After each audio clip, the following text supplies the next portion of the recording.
when I do wine judging, I'm usually wanting a little bit more time on each wine because I'm trying to figure out what's the reason for you as a wine to exist. If you can pick out something in a simple, straightforward wine that is not great quality according to, like, if we think high price, great quality, but it can be charming and it can be pretty and it can be easygoing and it can be something that really brings joy to a table of normal people, then I can really see that wine is worthy of respect as well.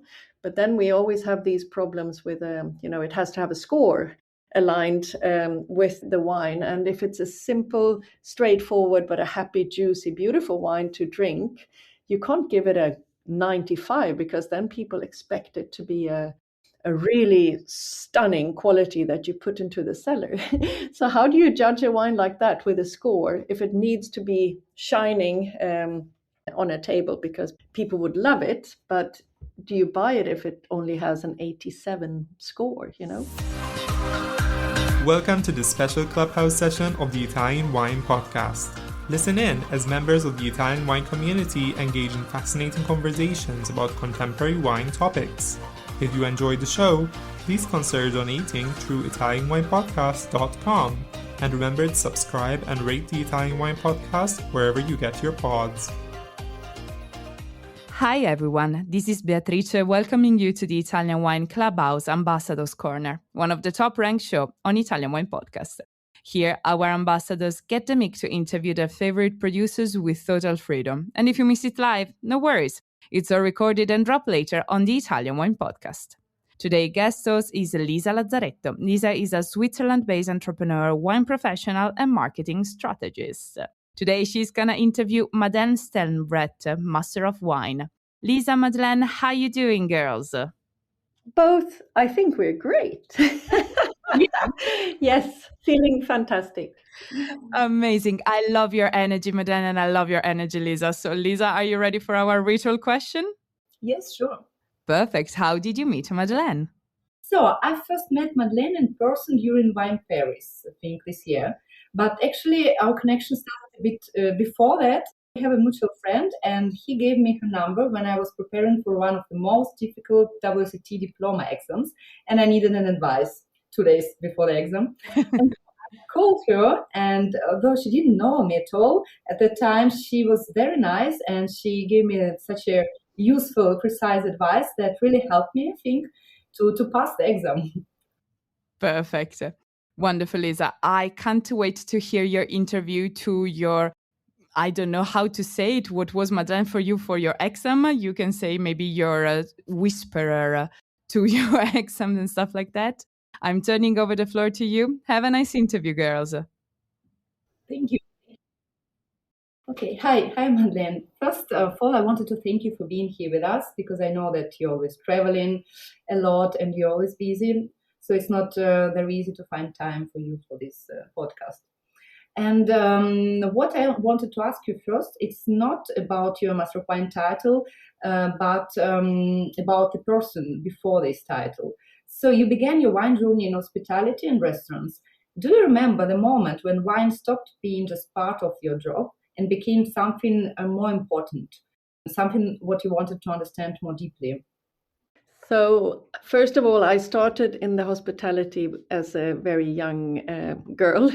So I was probably 18 when I realized that wine was something that I wanted to learn more about, because I got this question from a guest and I could not answer it and I felt very ashamed. So I started buying books and I started learning more, and then I became a sommelier very young. So I was one of the first sommeliers in Sweden, and I was hungry for more knowledge. So I think during the year that I lived in South Africa, that's when I was a head sommelier and I was a restaurant manager for a 5-star Relais Chateau place. And I just realized I want to actually finish the hospitality side and focus on wine, because wine was my passion and my driving force. And I could see myself in the future working with wine 100%. And I think that's when it happened, the magic, living in the winelands and working with wine and being part of a community that lived through wine. Yes, thank you.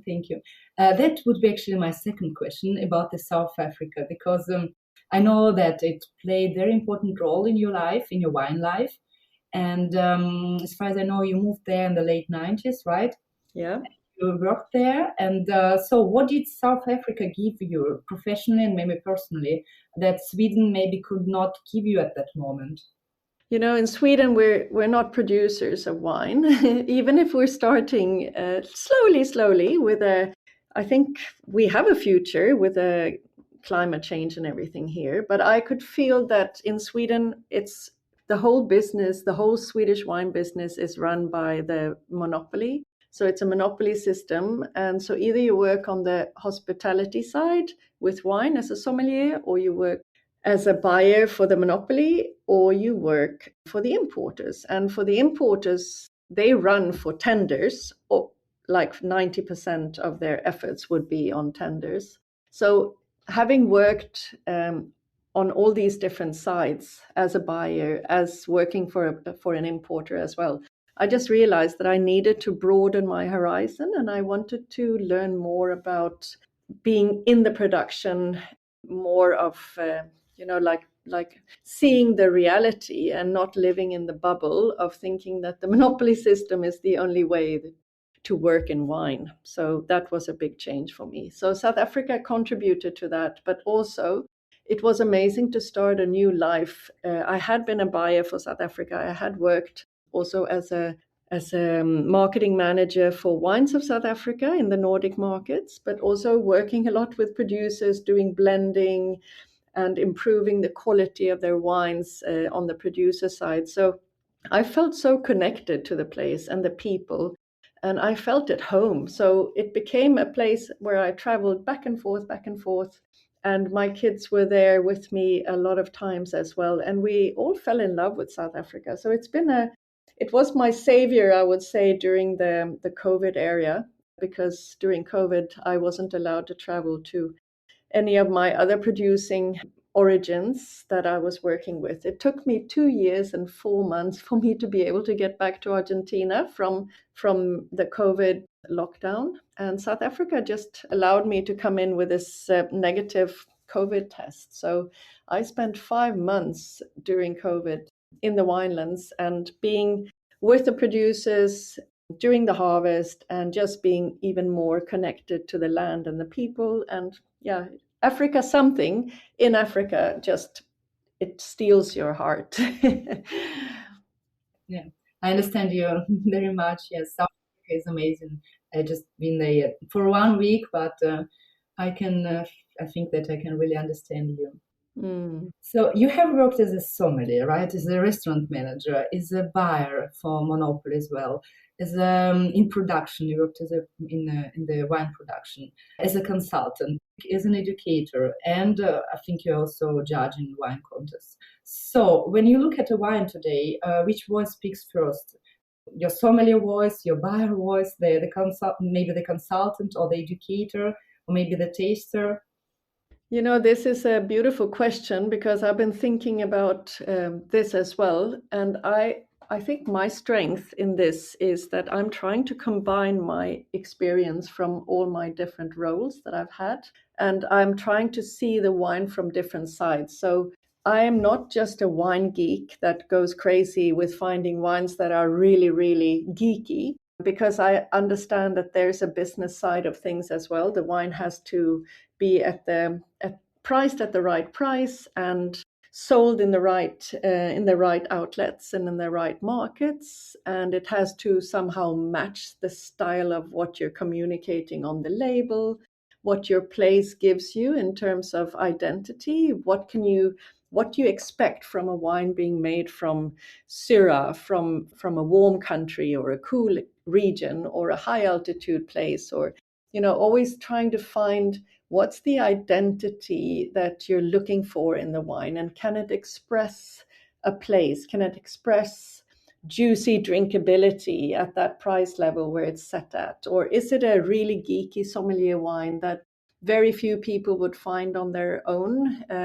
but would need help from someone who has really dug down deep into that type of area or style or region or grape variety. Or so there's many angles and many variables. So I think when I do wine judging, I'm usually wanting a little bit more time on each wine because I'm trying to figure out what's the reason for you as a wine to exist. If you can pick out something in a simple, straightforward wine that is not great quality according to, like, if we think high price, great quality, but it can be charming and it can be pretty and it can be easygoing and it can be something that really brings joy to a table of normal people, then I can really see that wine is worthy of respect as well.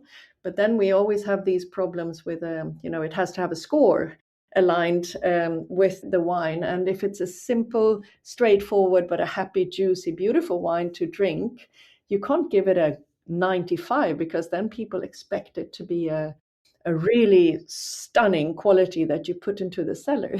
So how do you judge a wine like that with a score if it needs to be shining on a table because people would love it, but do you buy it if it only has an 87 score? So this is the issue with judging, that when you have too many areas that you've been working in, you're trying to use all your different sides of that knowledge and put it all together, and sometimes it becomes a bit complicated. Yes, I understand very well, and I think even I can relate to what are you talking about while judging wines. Of course, I have much less experience than you do, but I also have to look at the wines a little bit from the commercial point of view. From our, this is like the tannins and this and this. I just also, and sometimes I'm really catching myself, like, would my neighbor enjoy this wine? And and then I also have similar thoughts in my mind coming. So it's actually very nice that you were speaking about this now. And it's also very important that you mentioned that you like also to combine this business part of the wine production, and not you don't see only this romantic side that a lot of people have in mind when they study wine. And now coming to the wine studies, since you became a Master of Wine in 2008, I think, yes. And you also won their award for your dissertation on altitude and Malbec in Mendoza. What did the Master of Wine journey change in you, not only professionally, but also personally? Because I remember that you called it, like, being Master of Wine is something like being on a mission, that you have a mission, to spread your knowledge and so on. So maybe could you explain a little bit more about this? Yeah, I think it's the most difficult thing I've ever done, because I think people or usually men that have gone through the military, like if they've had to go to be trained in the military when they're like 18, 19 years old, they always say that first you're brought down to the ground. You're actually being asked to leave all your pride, and you feel like you're worth nothing. And then you slowly build back your confidence. And I think starting the Master of Wine, I was a young mother. I had 2 kids who were then 2 and 5 years old. And I wanted to challenge myself. I wanted to feel like I wanted to find out, how good am I? Can I continue on this route? Can I continue climbing and learning? And wanting to contribute to the world of wine was also a big passion of mine. So when I started the Master of Wine, I was a mother of 2 small kids and living in a place which is in between Stockholm, Gothenburg, and Malmö, but in the middle of nowhere. And I was the only one studying on the program from Sweden. And I felt very lonely. And I had to start traveling to London back and forth to do these seminars and to learn. And after that first week of the Master of Wine residential course, I felt like I was probably the most stupid person in this world for myself. What did I put myself through, and why did I push myself to do this? It was so incredibly challenging. But at the same time, it gave me a lot of hunger to be able to overcome this feeling of telling myself I'm not good enough, but I wanted to prove to myself that I could actually do it. So I think that was for me as a person, I learned to believe in myself, even if I had been knocked over and run over by myself, and also from realizing that this is not just a little more deep down than diploma. This was like opening your eyes and broadening your perspectives in a way that I had never experienced. So it was very humbling, but it was also very encouraging to realize that when you've passed a part of it and you pinch your arm and you say, wow, I'm the first one in this whole country that has, through the 50 or 60 years that the Institute have existed, I'm the first one who has actually passed a part of this. This is incredible. And that gave me energy to believe more in myself. And so you can hear it's more about probably building yourself as a person and believing that don't set any limits, believe in yourself and set that goal and keep going. So it's endurance as well. You have to be a little bit stubborn, I think. Thank you very much. It's very for sharing of this very personal experience, I think, and I think it can be very inspiring, especially for some young professionals and for women, and also especially for young mothers. So it's for sure it was a great challenge for you. This time I can imagine how hard. I cannot even imagine how hard it can be with the two small kids studying so hard, because of course it's very demanding, the program. And as you told, you're the only one Swedish woman there, and then you actually became the first Swedish woman Master of Wine, and you're if I'm not mistaken, you are still the only one Swedish woman with this title. Yes, we're three Masters of Wine based in Sweden. So there's two men, Ulf and Jonas. And Ulf, he passed in 2007 and I passed in 2008. And then it took actually 11 years until Jonas passed. So he's the third one. And so since 2019, we are still only three, but there are still a lot of Swedish beautiful people that are on the program and trying really hard. But we haven't been able to welcome anyone new yet. So I'm still the only woman, and I'm also the only one who's consulting and like being free in terms of what type of work. I can be extremely flexible in my work because I am employed by myself. And my colleagues, Ulf, he's managing the assortment and the strategy of the monopoly, the Systembolaget. And Jonas has worked at the monopoly also for like 12 or 15 years, and he started his own importing business. So I feel like, it's a beautiful thing to be the only one, even if I would be very happy to welcome more Masters of Wine, because we're all so different and we do such different things, and we can broaden our market and the knowledge in our market, and we can contribute with a lot. So I'm looking forward to having more Masters of Wine in Sweden, but still, as I said, we're only three. Yeah, well, we will see in the next years. Yeah. So this is Italian wine podcast. So I have to ask, when you think of Italy as a wine country, what is the first image, emotion, maybe memory that comes to your mind? When you explain it internationally, Italy, what to start from? Like geography or grapes or food or maybe culture? Yeah, no, I think Italy has really stolen the heart of the Swedish people and have for a long, long time. So I would say, being Swedish, people love Italian wines here. So my journey with Italy started long, long ago when I was a sommelier, because it was when I started as a sommelier, New World wines weren't really available. There were very few New World wines around in the early 1990s. So France was, of course, the queen or the king, and then Italy was the second one that you would consider as a wine origin, with great origins, like great regions and varieties and places that rang a bell. Like if you talk about Chianti Classico, then everyone would, wow, Chianti Classico. So that's, like talking about Bordeaux or Burgundy, Chianti Classico was like that. Piemonte wasn't really, that's in the last years that Piemonte has has become a real star and super trendy.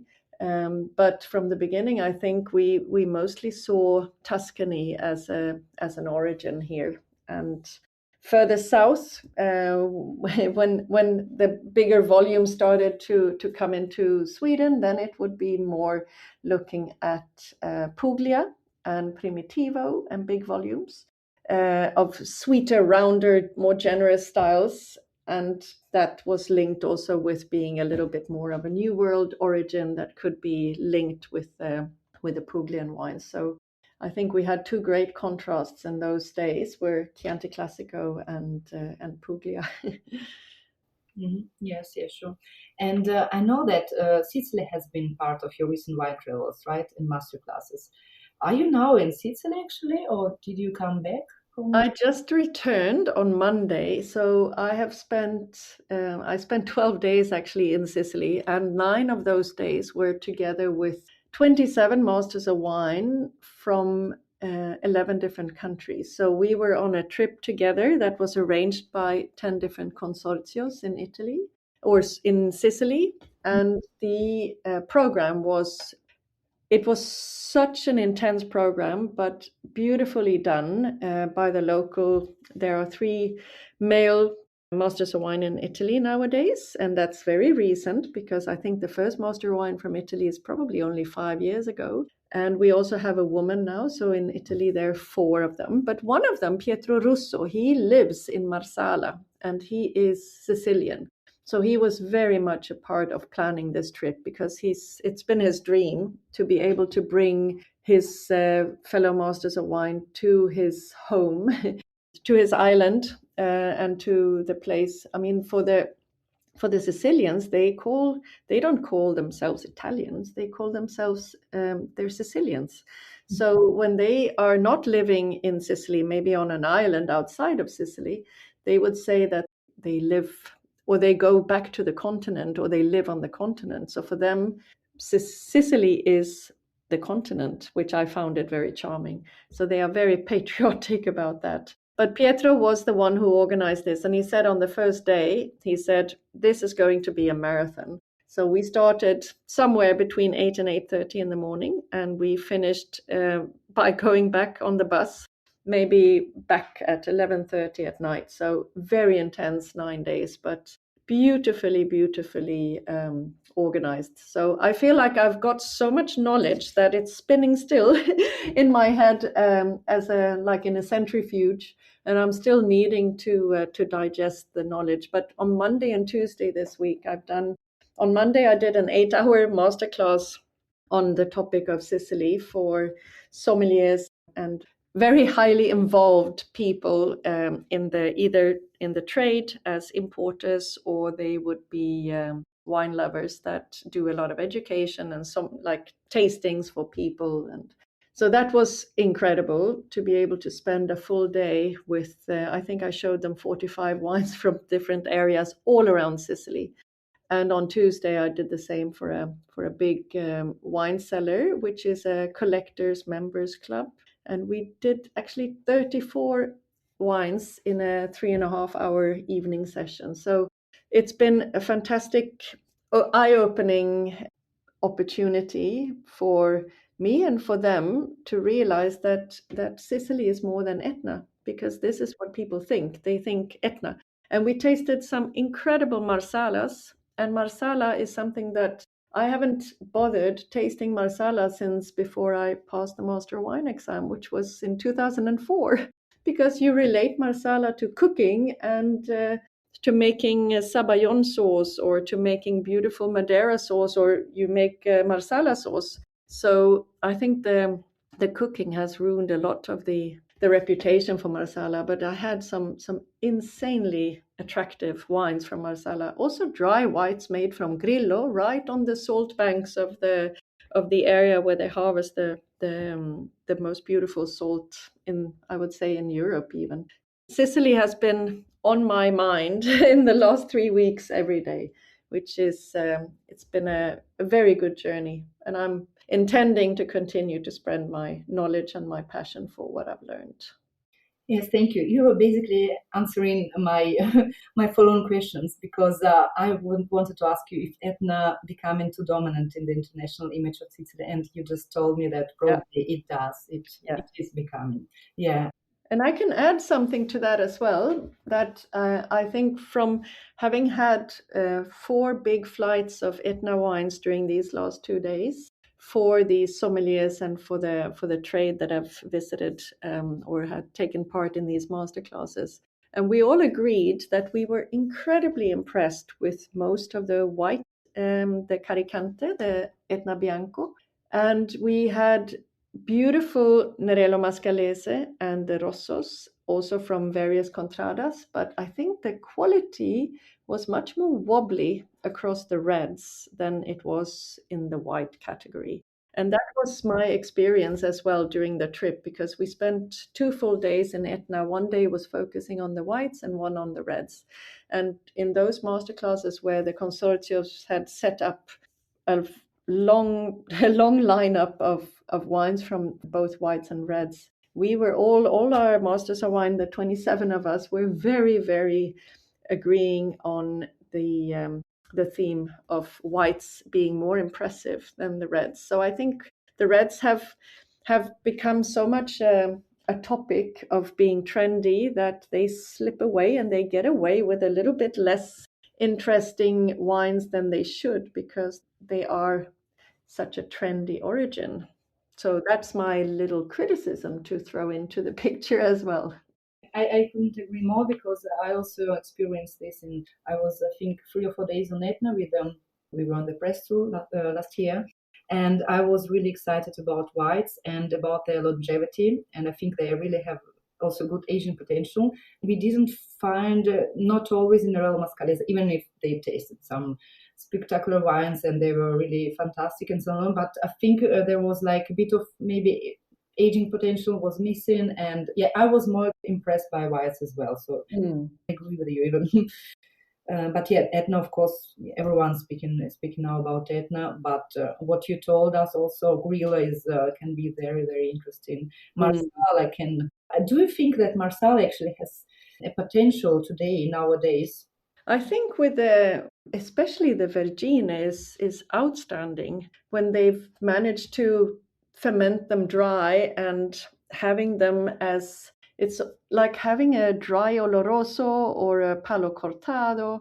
And I think Jerez has done a great job in getting more life into their category, also through the food of the tapas culture. And I do think that there's a lot of potential for the good Marsala. We did have big tastings of Marsala, and it was very uneven quality there as well. But the good ones and the best ones were fantastic. And I thought, wow, I did not expect to taste such beautiful wines with Marsala as a fortified style. I was blown away, actually. So I do think it's a potential, but then it has to be linked somehow with what people are going to enjoy it together with. And I think for sommeliers, that's the reaction of the sommeliers that I met this week. They were all amazed by the quality of these Marsalas I showed. And they said with cheese, different cheeses, it would be superb. And also with various soups, that it's difficult to maybe find a wine that matches, that would work superbly well. So I think there's definitely, we had a dinner which was Marsala all the way through, like you would do in Champagne. They would show you can drink champagne from aperitif to dessert, and this is the same thing here. We just need to spread the message, and they need to become better at spreading the message as well. But there's definitely potential for that category. Yeah, this is a very important message. Yeah, their communication, to how to communicate wines like Marsala nowadays is to global consumers. This is something that we have to think about. And yeah, since you were named also the Swedish wine personality, coming back now to your career again, once again, of the year in 2022, and so you've become a role model for many wine professionals, especially for young women, as we were now just talking about. What advice would you give now to some to the younger generation, maybe, who want to build an international wine career nowadays? Yeah, I think traveling is, of course, the key to visit different wine regions and to be interested in not only, I think for many sommeliers, for example, they are very focused on regions that are trendy within the sommelier groups. I always fight for all the wine origins in the world that has the right to be looked upon with different eyes, because we are very often generalizing and putting area like countries, big wine countries, saying I don't drink wines from this country or that country, but they are always as passionate and as knowledgeable and like interesting producers that do things differently and are worthy of recognition. And they exist all over the world. Just because we have drawn political boundaries around countries and saying here's the boundary between France and Spain, or like drawing a map and saying when you go across the border you're not interesting anymore because you're not Spanish anymore, you're not French anymore, or I don't drink Argentine wines because I think they're all like this. We can't generalize. So I think the advice I would like to give is to open your eyes to the world of wine and try to learn or to travel and learn and be inspired by the world of wines. And don't fall into the trap of staying in the classic regions and just think that they are worthy to exist and get your attention in the future. I think you'll be more respected as well if you allow those that deserve attention to actually receive your attention. Well, Madeleine, thank you so much for this interview and for this podcast. What I take from this conversation is that your career is not only about expertise, but it's also about movement, a lot of traveling between countries, even the continents, and it's also about the life full of curiosity and courage, as we were speaking about. And you think you also contributed to the wine world that is becoming also open for women. It's also becoming kind of still not women-dominated industry, of course, but there are now more and more women who are in the wine business, and it's actually the fact which you probably also did a huge contribution with your career. So thank you very much for this interview, and I think that we can slowly go back to beer, right? Yeah, thank you so much. That was such a nice interview. And thank you so much to have spent time talking about women in the wine world. I think that it's really, really, really important. So thank you, Liz, and thank you, Madeleine. So thank you so much, guys, for spending time with us. To wrap things up, for those who are interested to participate, just send us a DM through our Instagram or mail our Italian Wine Podcast producers at info@italianwinepodcast.com. Thank you so much, everyone, for listening in. Thank you so much again, Lisa and Madeleine.